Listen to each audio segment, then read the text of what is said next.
Here's why you need a legal nurse consultant, because the patient was looking at the medical record and he was looking at the med reconciliation and the facility history of her medications. And he was assuming that those were given to her prior, because that note was written prior to her recovery, that those were given to her prior to that arrest. Mm. Turns out the MAR didn't say that. It was actually given after. So I said, I'm sorry to tell you, it definitely was not an anaphylactic reaction related to those medications because she never received them, until afterward. What we ended up doing is I told him, really, I can't tell you anything that you want to hear, unfortunately.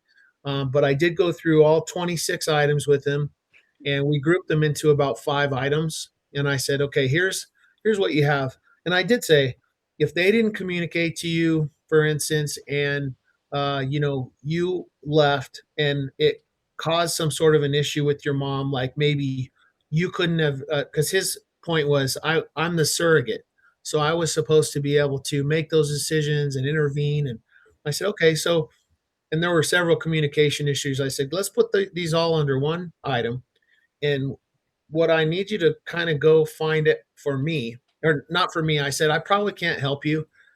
You're welcome to come back to me if you have questions, but here's what I think you would need for this. It's a medical review board in their state. I said, you're going to need some sort of specific proof that, because you weren't communicated with, this was not able to be done. And that made my mom, lose out on this or that. Right. Okay. So that's number one. He said, okay, I can do that.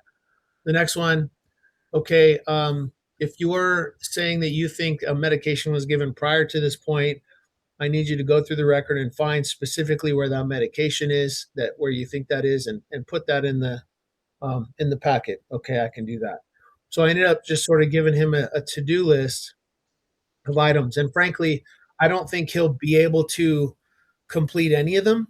I don't think they exist, but I told him what he needs, and then he can decide how to go from there. But it's always kind of wacky with the family because they're first of all, they're not usually not nurses, and if they are or they're physicians, it's even worse. All right.